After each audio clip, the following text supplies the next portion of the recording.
here. Mathieu Garon joins us on the show. What a nice shirt you got on, the former Bolts netminder. Mathieu, good to talk to you, man. How are you today? Hey, good to see you, Jay. Thanks for having me. You got it, buddy. Lightning with a big win, 5-1 last night. Before we get into the Ovi thing, I want to ask you about Andrei Vasilevskiy real quick. I mean, this is a guy that it just seems like when the lights are the brightest, he just does incredible things. And last night, again, only giving up one goal to a very desperate New York Rangers hockey team. When you watch Andrei Vasilevskiy play, what is the most impressive thing to you about his ability when he's between the pipes? I mean, he's obviously, in my opinion, the best in the league. But to be the best, I think you have to be consistent. And I mean, he's been for I don't even know how many years now, but he's been consistent. Like he gets pulled not even once a year. So yeah, like that's a difference between a good and a great goalie in the NHL. Like most of the goalies can have a good game here and there, but to be able to pull good games after night, it's just unbelievable. And the way he's been like behind that team for all those years, it just shows you how good he is. I feel like, growing up watching so many different goaltenders, I always think of like the one end of the spectrum is Dominic Hasek, who was just flopping around. Like it's just I don't know if we'll ever see another guy that's that size and just being able to throw his body everywhere. And then you look at some of the best goalies, in the last, generation or so. When you look at Vass, you look at Carey Price, the positioning and the vision, the way they're able to find the puck through traffic.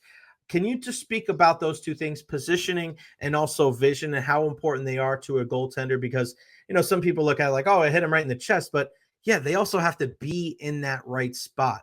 So can you just talk about the brilliance of those two guys and how important those two aspects are? Yes, positioning is everything. I mean, if you play the odds and you cover most of the angles, the chances are it's going to hit you. But if you're not where you need to be, that's when you start giving up goals. So these guys, when you talk about positioning, they're two of the best that we've seen in the last probably 20 years at least. And I mean, sometimes it looks like an easy save, but those are usually the hardest one. Not necessarily the hardest one, but it means you're at the right place and you did the right thing before getting the shot. You'll see those spectacular saves once in a while, but those sometimes are luck, sometimes are you just happen to be there the last second. But the ones that looks easy sometimes are the ones that did the goalie the best job before. And as far as vision, I think these guys are really good at reading through traffic. Like you can see Vasi how active he is. He's never. He seems like he's working hard all the time. He's never taking a break or never taking his eyes off the puck, and he knows who's around him. So it's all about being aware of where the puck is and who's around you and who's a threat for a backdoor pass or anything. Were you a type of goalie that wanted to see the shot, or did you want your defenseman to block a lot of shots? Because I hear different things where like you'll see some coaches, and I know Tortorella was one of those guys, and I think you see the after effects of Dan Girardi and Ryan McDonough and those guys like go out and block a shot, do whatever you can. But then I see other approaches too, where if the guy's far out, all the goalie wants the defenseman to do, all right, just keep the guy out of the way. Let me see the shot. What did you prefer more as a netminder? I prefer to see the puck. I mean, it's not always possible. Like most of the time, there's traffic, but at least when you see it, you stand more of a chance to make the save. As if you rely on the defenseman, sometimes it's just a little deflection and it still goes in. But saying that, like when you have a Ryan McDonough in front of you blocking all those shots, you're very thankful you have him because there's usually one in each team that does that for you, and those guys are very important for goalies. What kind of impact does a guy like Ryan McDonough have? I mean, we know what a guy like Victor Hedman does, right? I mean, offensive prowess. He's such a big leader, obviously the captain of the team. But a guy like Ryan McDonough, who is that throwback defensive defenseman, doesn't matter how many points he scores. Like it's not just about blocking shots, but it's also about that, that first pass out of the zone. I mean, that's one of the things I don't think gets mentioned about enough. It's like, all right, when he gets the puck on a stick in his own zone, he's making the right pass, whether he's flipping it high out, whether it's just a short pass to his defensive partner. I mean, how important is it to have a guy like that, like Ryan McDonough, as a goaltender, knowing that, hey, I'll make the save, but the guy that's going to get the rebound or the guy that's going to be kind of my right hand or left hand man is going to make the smart decision every single time? As a goalie, I mean, the Ryan McDonagh is a typical defenseman you love. Like you want that kind of defenseman. As much as I love the defenseman who's going to score 20 goals or do those big body checks or whatever. I'd rather have a safer defenseman like this that you know exactly what you're getting night after night, always doing the simple plays, but makes it easy for the goalie and you don't have to worry about him. He's going to be there every night. So. And even now, as a fan, if you were to ask me who would be my favorite player of the Lightning, it'd probably be Ryan McDonagh. Just the way he competes, and he's solid over there, and I know he's loved in the locker room. He's a really good leader too. So obviously, those kind of defensemen are what goalies are looking for. Yeah, no doubt. He's a goalie's best friend, right? Especially keeping the puck off the line. He's just a man. I'm just so glad and an even better human being. All right, I want to ask you about this. You know, Budweiser sends you this can because you're one of the goalies that did not give up a goal to Alexander Ovechkin. 895 goals for the Washington Capitals captain, the absolute superstar, and now the goal-scoring king, passing Wayne Gretzky on Sunday there on Long Island against the Islanders at UBS Arena. And you're one of the guys. I mean, there's not many out there that did not give up a goal to Ovechkin. I mean, let's start off with getting that, presentation from Budweiser. Did you know that was coming? What was that like to be able to open up that box and to be able to see that you're one of those few guys that did not give up a goal to the Great Eight? Well, I found out probably a couple of years ago. I was one of those who never gave up a goal to Ovi. Like I didn't even have a clue. Like I thought maybe me before, but I read my name on the list a few years ago, and then probably a month ago, Budweiser reached out to all of us, and they kept it a secret. They said something about a beer can with our name on it or a number on it, but they left it there, and they asked for an address. So I knew when it was about to happen or when it happened that I was going to get something in the mail. But it was a very nice surprise, very thoughtful of Budweiser Zero for doing that for us. And I think it's pretty cool. It's obviously the more games you play against him, probably the less chance you have to give up. But no, I'm very happy. It was very thoughtful, and I'm glad I'm part of it. Yeah, I mean, do you remember playing against Ovechkin? I mean, it's just one of those things where like we knew he was going to be good. He scored that 31st or 32nd goal that he scored against Brian Boucher on the ice where he's like go behind his head. Like, do you remember playing him? And if you do, what are some of your memories of young Ovechkin? Oh yeah, of course I remember him. I mean, I don't remember all the saves. Obviously, I think it's 7 games, 16 shots. But I saw a few highlights lately, so it was good to. But no, from the beginning, it's just like Sidney Crosby, right? It would be like when you play that team, you know exactly who he is. You know what he's doing. You know he's ready for a one-timer on your right side. He's just someone you're really aware of. And I mean, as a young player, he was already very dominating in the league, and he was a threat anywhere he was on the ice for sure. So it was the one-timers, right? In that office over there. Of course, we've gotten used to it in the Tampa Bay region. We talk about Stamkos's office over the last couple of years. But, I mean, outside of the power play, where he was in his office and he just kept firing slap shots. It didn't even matter if he was to the circle, even back by the blue line. But what about an open ice? I don't, a lot of people talk about the one-timers in that spot. But he was also dangerous with the puck on his stick going through the neutral zone and when he had a full head of steam, too. Oh yeah, he was dangerous everywhere on the ice. I mean, even without the puck, he was dangerous because he was hitting everybody. But I remember him driving the net, like he would pull his shoulder down and then cut to the net. He was a big guy coming at you. You knew you were either going to get hit by by him or your defenseman, or he was going to go wide. So it's just he was very dominating. It was not just his one-timer. I mean, just like Steven, we know them a lot for their one-timer, but that's not all they are. Did you think that he was going to break the record? I mean, I just think Wayne Gretzky, you think about Wayne Gretzky, you're like, I don't know if this record's ever going to be broken. Is it surprising or is it just one of those things where it's like, even early on in his career, you knew he was a special talent, so there was a chance?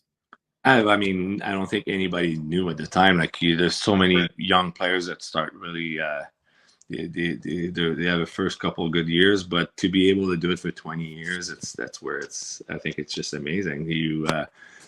You don't expect people to be that consistent for that long, and he was one of the few that was able to do it. And I mean, just like anybody else, the last couple of years, you see it coming. You're like, oh, is he going to stay healthy? But I mean, he's got all 40, 42, 43 already, and he didn't play all the games this year. So who knows?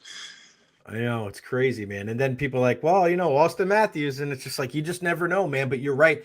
The health is the most important thing. And for those that don't understand, especially you as a goaltender, how important is, I know it may sound like a real simple question, but how important is that health? How important it is to, especially during such a long hockey season, to take care of your body? Was there a point in your career where you made an adjustment as you got older and said, oh man, I really need to focus on this more. I need to make sure that I take care of it? Because we saw with Andrei Vasilevskiy, he was doing a lot of squats. He hurt his back. He missed the first 20 games last year. And he spoke before this season, like, hey, I got to change how I prepare for these games. I got to take care of my body more. At what point in your career did you focus on that? Did it change? Was it always the same? What happened with you? No, I think like probably just like Vasi, like when you're young, I mean, if you don't get injured early in your career, you think you're invincible. You think hey, it's easy. But as you get older, you gotta take care of your body a little bit more. For me, being very flexible, I would never thought that groin injury would become an issue towards the end of my career. But I tore my groins like probably 3-4 times towards the end of my career. So it's just something. I mean, it's hard. You can't prevent all that stuff. You obviously, teams are surrounded by very good medical staff, and they help you with that. But it's hard to play with injuries, like you were saying earlier, especially for a goalie. Like if you have like a problem with your groin or anything else, it's just like or your knees. You use your butterfly. You use your stretch like on every shot, basically. Just a random shot, you're going down on your knees, and you apply stress on your knees, on your hips, on your groin. So as soon as you have a minor injury, you think about it, and it's hard to be 100% after that. No doubt, man. And another guy that we're seeing getting a lot of love is Marc-Andre Fleury, and you know him pretty well. I mean, to be able to see, one thing I love about hockey, and you're a great guy to ask this. I love to see how many nice gestures that we've seen. I mean, from Ovi himself. I mean, he had the Capitals come back out. Those guys are walking into the locker room the last time that they played. He got everybody out there to shake Marc-Andre Fleury's hand there at center ice. And that's, to me, what makes hockey special, is that there's a legacy to it. There's a respect factor around the league. Can you talk about that being a part of it? Just the respect that a guy like Marc-Andre Fleury has, but also how that is within kind of the brethren in the National Hockey League, where you're going to battle it out, man. You're going to go toe to toe to try to win the most difficult award in sports. But at the end of the day, you take your gloves off and you shake hands when it's all said and done. Just discuss that if you can, Marc-Andre Fleury, but also the respect that hockey players have for each other. Yeah, respect. I think it's always been the case that hockey players have a ton of respect for each other. But I like the last few years, I feel like players are not afraid to show it anymore. Back in when I started my career, you would never seen that because you had to look like you hated the other team or the other players. But I like that guys are showing more respect to each other like this. It's great for the game. I think it's great for the players too. There's more respect, more accountability. But also like Marc-Andre Fleury, if there's one guy that deserves all that credit, it's him. I had a chance to play with him in Pittsburgh. He was also my roommate, so I spent a lot of time with him. What a great guy. What a great career. Well deserved. I think there's not a single teammate in his 20-some year in the NHL that could say anything wrong about him. He's perfect role model, and I'm very happy with what happens to him. I got to ask you about Sidney Crosby, man. He's another guy too. I mean, for years, everybody's like, oh, Crosby or Ovechkin, Crosby or Ovechkin. I was having this conversation yesterday with somebody like, I don't think you can go wrong. You can't go wrong with either guy, right? I mean, Sid's still doing it after all these years too. Obviously, Pittsburgh, struggling, but man, he's just still performing at a high level. I mean, to be able to watch him do his thing, not just for Pittsburgh, but also for Team Canada and the Four Nations. I mean, what was it like to be a teammate of a guy like Sidney Crosby? And are you surprised at all that he's still performing at such a high level this long into his career? I'm not surprised at all. I had the chance to meet him before he was in the NHL. He was probably 15-year-old, and I've stayed friends with him since. Every time he comes in town, we catch up and we see each other. But it's great to see his career. I'm not surprised at all. The memories I have of him is in practice in Pittsburgh. Like, even if I would stop him, he would basically shove me and push me in the net. That just shows you how like intense he is, how much he wants to win, how much he wants to perform. And he's still the same. Like a few weeks back when they came in town, I talked to him about Four Nations, and he was so happy about it. And not just How'd you like it? How did you like the Four Nations? I loved it. I think for hockey, it was the best thing that could happen. Great format, great for viewers. I think we could use more of that, and I'm happy they're gonna do it again. But going back to Sid, like he talked about, he's still excited at his age. You would think like at some point like you cool off a little bit, but he's you can see in his eye like he still has a lot to give, and he loves playing the game. He's enjoying it. All right, so what do you think? Postseason coming up, playoffs down the stretch. Who are the teams that you're keeping an eye on that have the chance to win the cup? The Bolts. Yeah, baby. Oh man, I mean, you look at this team. What about them? Before I let you go, what about the Lightning do you look at and you say, all right, that's the type of a characteristic of a championship team? I mean, starting in goal, if you have the best goalie, you can go anywhere. You can win it all. But I mean, they can score goals. It's something really hard in the AHL. Sometimes you can have the best goalie, but it's hard to win those 2-1 games.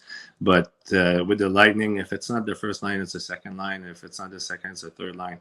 So I'm very confident. I know it's not easy. It's every series is a big challenge, but very confident. They look good. They've been there before. They know what to do, and why not again this year? I love it, man. Love to catch up with you, Mathieu Garon, former Lightning goaltender and one of the guys that did not give up a goal to Alexander Ovechkin. Mathieu, thank you so much for your time, man. This was an absolute blast and an honor. I'll see you around the rink soon enough, my friend. Thank you so much, and we'll talk to you again soon. Have a great week. You're welcome. I'll see you there. All right, buddy. Good stuff.